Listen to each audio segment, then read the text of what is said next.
Assalamualaikum warahmatullahi wabarakatuh. Bertemu lagi dengan Om Hejo dari channel Hejo Adventure. Oke, jadi hari ini Om Hejo tepatnya masih berada di Surabaya.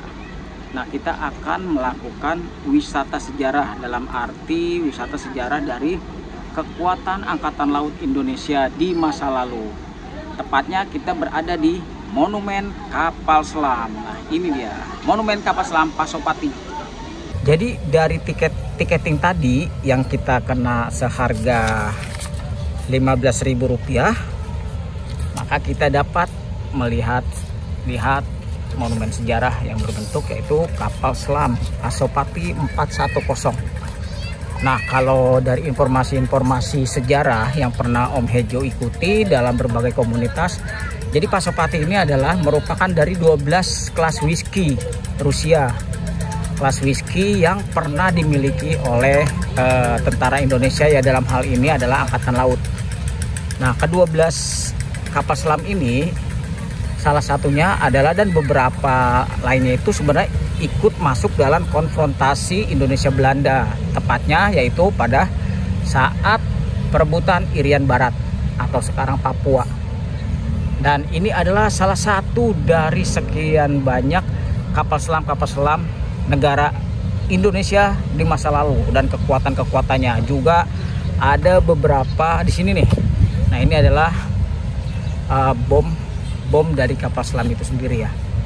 Dan monumen kapal selam ini diresmikan oleh Kepala Staf TNI Angkatan Laut, yaitu Laksamana TNI Arif Kusharyadi. Nah, ini adalah pintu masuknya dari kapal selam, dan nanti exitnya di sebelah sana. Yuk kita lihat data-data kapal selamnya dulu ya. Jadi tahun pembuatan kapal selam ini 1952. Nah sobat, jadi negara asalnya adalah Rusia. Benarnya berarti ini tipenya adalah tipe whisky class. Dan mulai dinas di Angkatan Laut itu 15 Desember 1962. Dengan panjang keseluruhan itu 76 meter dan dimensi lain-lainnya. Lalu untuk kecepatan di atas permukaan adalah 18 knot, 18,3, sedangkan di bawah permukaan 13,5 knot. Bobot dari kapal selam ini kalau di atas permukaan itu sekitar 1048 ton, sedangkan di bawah permukaan 1340 ton, dan tenaga penggeraknya adalah diesel dengan kapasitas 2000 pk. Nah, persenjataan utamanya adalah torpedo steam gas SG-53, 4 buah petor di depan dan 2 petor di belakang. Periskop sudah ada dan lain-lain, juga sistem sonar ya teman-teman ya. Ini ya, kita lihat suatu kebanggaan bagi Om Hejo yang bisa masuk ke kapal selam. Yuk kita masuk yuk. Nah, kapal selam ini sebenarnya terdiri dari beberapa bagian ya, karena tekanan di dasar laut itu sangat kuat sekali. Jadi untuk menghindari lambung meledak, ini sebenarnya dibagi beberapa lapis nih. Ini lapisan luarnya nih teman-teman, lapisan luar dari kapal selam itu sendiri. Kita memasuki kapal selam Trinity. Oh, tiket tadi mana tiket? Maaf. Oke ya, nah di sini ada tabung peluncur torpedo. Boleh kan? Oh ya. Jadi dari KRI Pasopati 410 ini di sini ada 4 peluncur torpedo. Ya, ini dia teman-teman ya. Lalu di sini ada banyak kompartemen dari kapal selam. Kita masuk ke bagian kedua, adalah ruang tidur. Nah, di sini adalah ruang tidur kemudi. Lalu ini adalah foto-foto mantan komandan dari KRI Pasopati. Ya, ini adalah beberapa pahlawan dari komandan Pasopati dari tahun 1962 sampai 1989. Dan ini adalah beberapa operasi yang dilaksanakan. Jadi kalau sudah 50 tahun biasanya Korp Hiu Kencana itu akan membuat buku yang diluncurkan sebagai operasi rahasia dulu. Nah, di sini ada operasi-operasi Alugoro, hiu kencana, dan lain-lain. Ini ada durasi tahun-tahunnya juga ya. Kalau ngelihat dari sini, ini dari nomor 28 itu operasi Jala Mangkara. Seperti juga kalau kemarin itu ada Desa Temen Jala Mangkara, Benjaka. Nah, di sini adalah beberapa bangsal. Lalu kita lihat ternyata di sini adalah ruang komandan. Nah, ini adalah ruang komandan dari kapal selam. Nah, selevel komandan itu mendapatkan lokasi yang ya hanya istilahnya tuh tidak, kalau dibilang kita sebagai orang awam ya di luar tidak nyaman, tapi namanya tugas ini ya dari Kapten Laut Yasin Sudirojo. Jadi memang untuk awak kapal selam ini memang orang-orang pilihan, di mana memang tempat untuk lokasi operasional dan kehariannya itu memang sempit. Makanya Bung Karno dulu punya slogan untuk awak kapal selam adalah tabah sampai akhir. Gitu ya teman-teman, bisa melihat kan gimana lokasi kapal selam sempitnya yang setiap hari ketemu hanya lewat-lewat, berada di kedalaman bisa sekitar 300 meter dalam tekanan laut dan tekanan operasi. Ya seperti ini ya teman-teman ya. Kita akan menyusur lagi lebih ke dalam, ke belakang. Nah, ini. Oke, kita lanjut ke ruang antena. Oh, ini ruang komunikasi ya teman-teman. Jadi ini adalah ruang komunikasi dari awak kapal selam. Di sini adalah mesin-mesin ya, banyak mesin-mesin. Mesin-mesin telik sandi istilahnya nih. Kalau zaman Jerman dulu tuh ada mesin Enigma, Morse untuk komunikasi ke darat. Di sini ya hanya seperti ini ruang komunikasinya. Dan kita masuk ke lambung yang lain. Nah, ini dia pintunya. Pintunya ini berupa falka. Kenapa dibawa seperti ini? Karena ini dari kapal selam ini terdiri dari beberapa bagian. Ada ruang komando, ruang komunikasi, ruang mesin, dan lain-lain. Jadi misalkan ada kebocoran dalam satu lubang, maka lubang falka ini akan ditutup untuk mencegah kebocoran dari lambung kapal bagian lain. Nah, ini ya bentuknya lingkaran seperti yang kita lihat di film-film awas kepala. Nah, ini dia ruang pusat komando. Masya Allah, benar-benar canggih ini, zaman dulu aja udah canggih ini ya. Nah, ini adalah ruang pusat komando. Ini sepertinya nih ruang komando tempur ini. Nah, ini ada periskop ya teman-teman. Jadi ini memang ruang komando tempur nih. Lalu di sini ada giro kompas, bilik hitung semua ya, baringannya berapa, sudutnya berapa, dan inilah periskopnya nih. Jadi Om Hejo juga kurang tahu ini ya jenis periskopnya apa, karena ini buatan Rusia semua. Dan minta maaf juga ya kalau misalnya Om Hejo ada yang salah mendeskripsikan, karena hanya berdasarkan membaca, melihat, dan mendengar saja.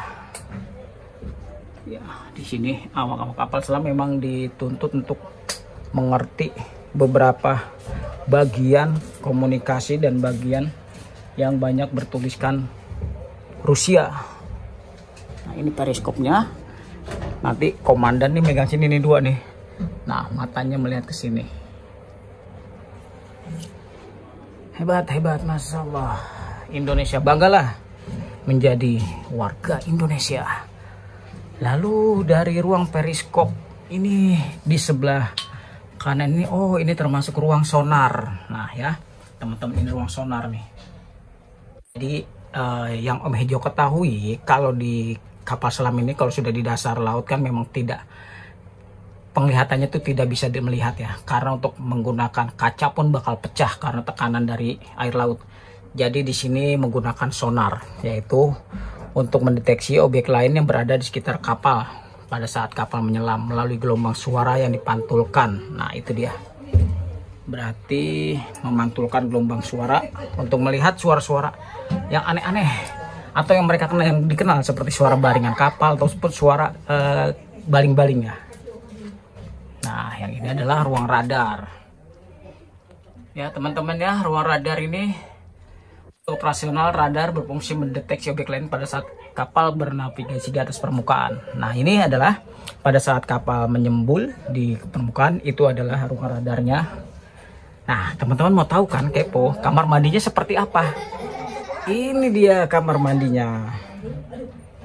Jadi, teman-teman bisa membayangkan ya bagaimana tugas prajurit TNI di perbatasan ataupun di pedalaman yang sangat jauh-jauh dari kata-kata, dari kalimat mewah.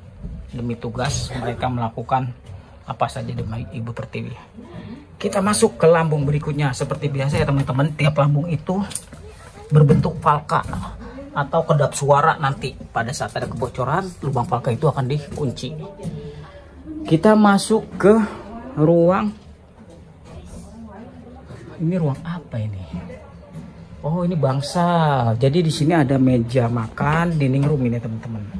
Jadi ini meja makannya untuk berkumpul, ngopi-ngopi dan lain-lain. Di sini ya teman-teman ya. Untuk masuk kapal selam ini kita tidak gerak karena sudah ber-AC. Dari dining room kita melaju lagi. Oh, di sini seperti dapur nih teman-teman nih. Ini mungkin ya, di sini ada wastafel juga. Dan selalu berdekatan dengan mesin-mesin. Nah, kalau ini pintu-pintu biasa, tidak berbentuk diameter, tapi pintu biasa. Lalu kita masuk ke ruang mesin sepertinya ya. Jadi para sobat Hejo, ini adalah ruang mesin dieselnya nih sepertinya. Kemungkinan dulu di sini ada benda atau apa ya di ruang mesin ini, jadi terlihat agak longgar nih di sini. Nah, ini benar ternyata teman-teman, ini mesin diesel 2000 PK. Ini adalah untuk charging penyuplai baterai kapal selam, baik posisi menyelam ataupun di atas permukaan. Nah, inilah dia bentuk mesin dieselnya 2000 PK yang menggerakkan kapal selam Pasopati ini. Ada ruang falka lagi teman-teman, kita masuk lagi ke ruang falka. AC-nya dingin teman-teman, tenang aja, pokoknya AC-nya dingin sobat. Ini ruang, kita baca dulu. Oh, ini motor listrik, yaitu motor pendorong pada waktu kapal sedang menyelam. Kecepatannya nih 13 knot ya. Satu knotnya itu sama dengan 1,8 kilo per jam. Tinggal dikaliin aja, 13 kali 1,8. Jadi dalam perjalanan itu berapa kilo per jam. Ruang elektrik, lanjut lagi. Dari ruang elektrik ini, di sini ada pejalan motor ekonomi, yaitu sebagai mesin motor pendorong yang digunakan untuk menghindari deteksi sonar kapal lawan dengan kecepatan 2-3 knot. Nah, ini penting juga nih teman-teman nih. Untuk menghindari deteksi sonar kapal, ada motor pendorong ini yang hanya melepaskan 2-3 knot. Karena kalau menggunakan baling-baling itu akan kedeteksi sonarnya, makanya ada motor pendorong untuk silentnya ya, dia hanya 2-3 knot. Kita masuk lagi ke belakang pintunya. Nah, ternyata di belakang ini terdapat torpedo lagi. Ini adalah ruang buritan. Terdapat 2 torpedo, lubang torpedo. Nah, ini salah satunya nih masih terisi teman-teman, torpedo buritannya. Ini adalah ruang terakhir dari wisata kita, wisata kapal selam ke Surabaya. Wajib mampir untuk belajar sejarah. Nah, itulah hasil dari perjalanan singkat kita menyusuri monumen kapal selam, di mana bangsa yang besar adalah bangsa yang menghargai jasa-jasa para pahlawannya. Jadi semakin bangga menjadi warga negara Indonesia dengan kekuatan tempur di masa lalu. Salah satunya adalah monumen Pasopati 410, Jales Pepa, Jaya Mahe.